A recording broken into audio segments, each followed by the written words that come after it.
Hello प्यारे साथियों, स्वागत है आप सभी लोगों का आपके अपने प्यारे से यूट्यूब चैनल पर। कैसे हो साथियों? आशा करूंगा बढ़िया होंगे, अच्छे होंगे, मस्त होंगे और आप अपनी पढ़ाई के अंदर एकदम बेहद लगे होंगे, एकदम अच्छे से कर रहे होंगे। तो प्यारे बच्चों, आपको पता है आपका एग्जाम एकदम करीब है। क्लास 10th वाले बच्चों एंड क्लास 12th वाले बच्चे दोनों लोगों का, ठीक।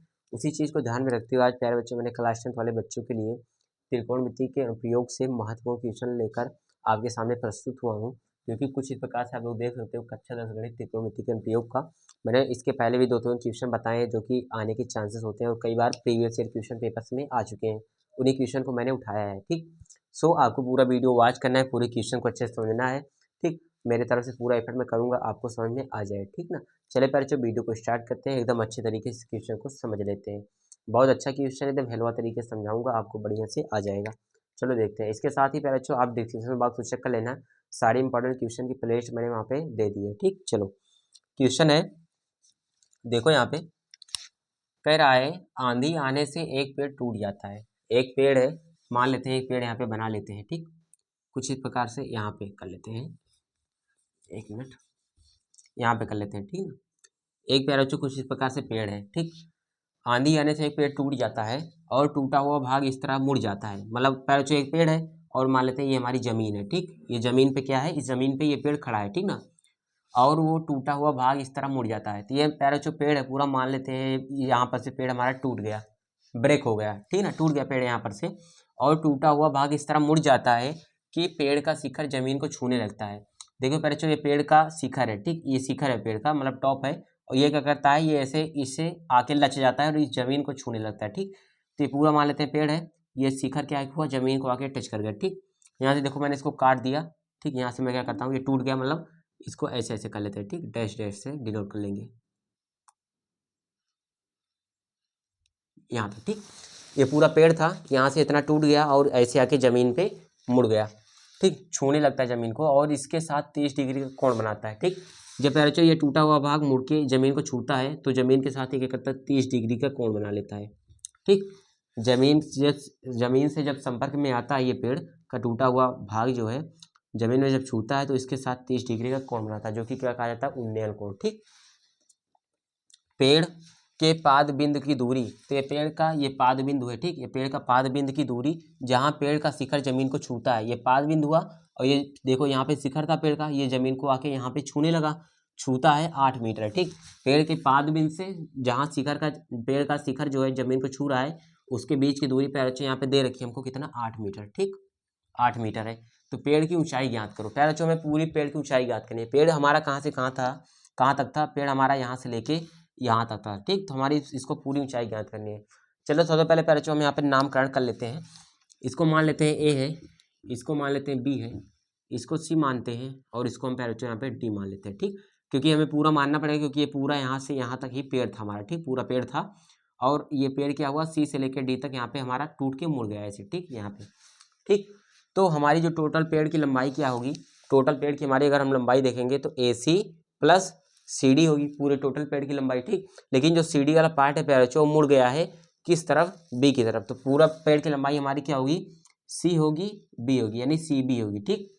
इस प्रकार से ये पूरा पेड़ है प्यारे बच्चों। यहाँ पे मान लेते हैं हमारा क्या होगा, समकोण होगा, 90 डिग्री का होगा ना, समकोण होगा यहाँ पे, ठीक। चलो अच्छा, तो इतनी बातें हो गई यहाँ पे हमारी। तो यहाँ पे हमें निकालना है पेड़ की लंबाई, ठीक। तो यहाँ पे सॉल्यूशन लिखते हैं, इसका सॉल्यूशन लिखते हैं और यहाँ पे हमको गिवन क्या है उस चीज़ को लिख लेते हैं, ठीक। गिवन है हमको, देखो यहाँ पे ए बी की लंबाई दे रखी है हमको, ए बी की लंबाई यहाँ पे हमको दे रखी है 8 मीटर। तो यहाँ पे 8 मीटर हो गया, ठीक। हमें निकालना क्या है, ठीक। यहाँ पे कोण भी दे रखा है ना, तो एंगल बी में लिख लेता हूँ, एंगल बी हमको दे रखा है 30 डिग्री, ठीक। हमें निकालना क्या है, हमको निकालना क्या है, ठीक। तो हमें ज्ञात क्या करना है, ज्ञात करना है, ज्ञात करना है, ज्ञात करना है प्यारे बच्चों हमको ए डी ज्ञात करना है, ठीक। ए डी मतलब पेड़ की लंबाई, पूरे पेड़ की लंबाई हमारी ए डी थी, ठीक। तो प्यारे बच्चों ए डी जो होगा किसके बराबर होगा, तो यहाँ पे लिखते हैं हल, यहाँ पे है तो ए डी प्यारे बच्चों यहाँ पे हमारा किसके बराबर होगा, सॉल्यूशन प्यारे बच्चों यहाँ पे हम लिखेंगे, ठीक। गिवन ज्ञात करना है, उसके बाद यहाँ पे सॉल्यूशन, ठीक। हमको ज्ञात करना है प्यारे बच्चों ए डी पेड़ की लंबाई, तो ए डी बराबर यहाँ पे अगर आप देखोगे ए डी बराबर हो जाएगा यहाँ पे ए सी प्लस सी डी। तो यहाँ पे क्या हो जाएगा, ए सी प्लस सी डी, ठीक। और ये किसके बराबर होगा, ए सी प्लस सी डी, ये भी किसी के बराबर होगा, किसके होगा, AC तो AC ही रहेगा, लेकिन ये जो CD वाला पार्ट जो टूट के मुड़ा है वो किसके बराबर है, CB के बराबर है, ठीक। तो ये हो जाएगा CA ऐसे ही रहेगा, यानी AC ऐसे रहेगा, प्लस इसमें क्या ऐड हो जाएगा, BC ऐड हो जाएगा, ठीक। तो BC तो ये हमारी टोटल पेड़ की लंबाई AC प्लस BC होगी, ठीक। अच्छा, अब हमें AC की वैल्यू निकालनी है, BC की वैल्यू निकालनी है, ठीक। कैसे निकलेगा वो देखो, मैंने प्यारे बच्चों इसके पहले वीडियो में बताया त्रिकोणमिति जो होता है उसमें लगभग 10 के फार्मूले यूज होते हैं। सबसे पहले एक काम करो, यहाँ पे 10 का फार्मूला यहाँ पे लगा दो, 10-30, ठीक। 10-30 का फार्मूला क्या होगा, लंब बटा आधार। 10 का फार्मूला होता है लंब बटा आधार। लंब आपका AC होगा, आधार आपका AB होगा, ठीक। तो उस कंडीशन में AC की वैल्यू आपकी यहाँ पे निकल जाएगी, ठीक। एक काम करो प्यारे बच्चों, यहाँ पे 10-30 का फार्मूला लगाओ, ठीक। 10-30 बराबर हो जाएगा लंब बटा आधार, ठीक ना। यहाँ पे देखो हम लोग किस में देख रहे हैं, त्रिभुज ABC में, ठीक। तो यहाँ पे हम लोग देख रहे हैं त्रिभुज ABC में, ठीक। त्रिभुज ABC में देख रहे हैं। 10-30 का फार्मूला लगाया प्यारे बच्चों, होता है 10-30 का फार्मूला होता है लंब बटा आधार, ठीक। तो लंब थीटा के सामने का एंगल हमेशा मतलब साइड जो होती है, भुजा जो होती है हमेशा लंब होती है, तो लंब होगा AC। तो लंब हुआ यहाँ पे AC बटे आधार होगा AB, आधार हुआ AB, ठीक। अगर हमें वैल्यू प्यारे बच्चों किसकी चाहिए, AC की वैल्यू चाहिए, ठीक। देखो 10-30 का प्यारे बच्चों फार्मूला होता है, मतलब इसका मान 10-30 का 1/√3 बराबर AC बटा AB, ठीक। AB की लंबाई देखो यहाँ पे हमें 8 मीटर दे रखी है, तो यहाँ जो कि मैंने यहाँ पे लिखा है 8, ठीक। तो हो जाएगा AC बटा 8, ठीक। अब क्रॉस मल्टीप्लाई थोड़ा कर लो, तो 8 बराबर आ जाएगा यहाँ पे क्या, √3 इंटू AC, ये होगा ना, √3 इंटू AC होगा। अब AC का मान हमें चाहिए, तो AC बराबर हो जाएगा √3 को इस साइड भेज दो तो 8 बटा √3, ठीक।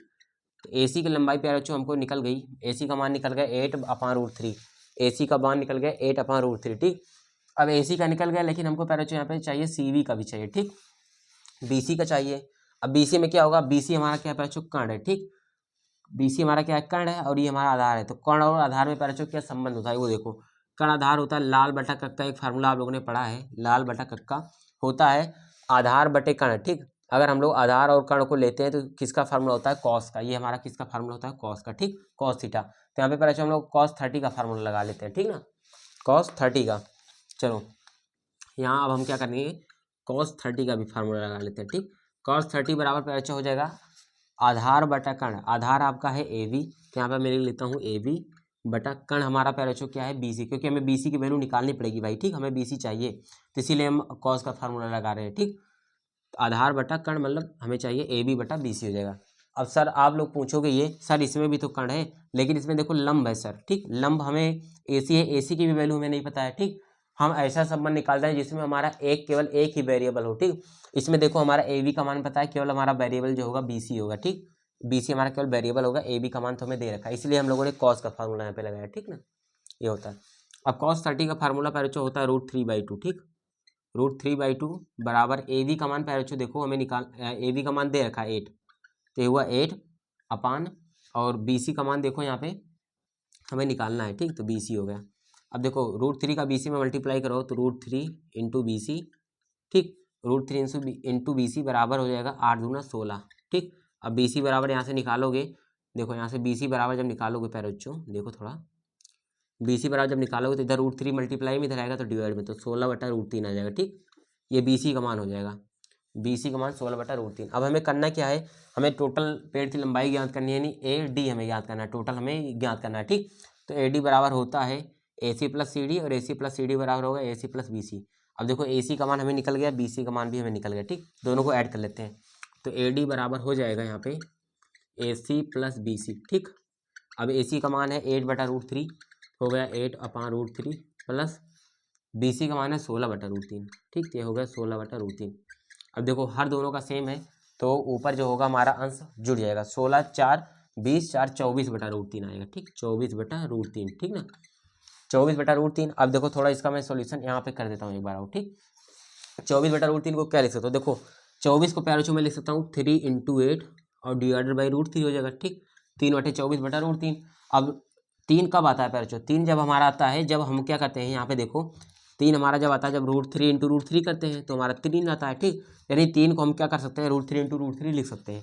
तो 3 को मैंने लिखा √3 इंटू √3, और इंटू में 8 था ही, तो इंटू 8, और बटन नीचे √3 है, तो √3 से √3 कैंसिल, ऊपर आया 8 इंटू √3, तो ऊपर क्या आया 8 √3। तो ये प्यारे आपका टोटल लंबाई हो जाएगी पेड़ की। पेड़ की टोटल लंबाई क्या आएगी 8√3। ठीक, यही आपका पैराचो क्या होगा आंसर हो जाएगा। ठीक ना, एक बार देख लेता हूँ मैं दिख रहा है कि नहीं। ठीक, ठीक है भाई, एकदम क्लियर है। ठीक, तो ये जगह पैराचो आंसर। तो आई होप पैराचो ये वाला क्वेश्चन आपको समझ में आ गया, मोस्ट इंपॉर्टेंट क्वेश्चन था, मैंने पूरा समझाने की कोशिश की, अपना पूरा एफर्ट किया। अगर पसंद आई है वीडियो तो लाइक कर देना, दोस्तों के पास शेयर कर देना, बाकी डिस्क्रिप्शन बॉक्स चेक कर लेना। ठीक, चैनल को पैराचो सब्सक्राइब जरूर करो। ठीक, आप लोग वीडियो देखते लोग सब्सक्राइब नहीं करते चैनल को। ठीक, तो पैराचो प्लीज़ रिक्वेस्ट है आपसे, ठीक, हाथ जोड़ के सब्सक्राइब जरूर करना। ठीक, चलिए मिलते हैं नेक्स्ट वीडियो में, थैंक यू।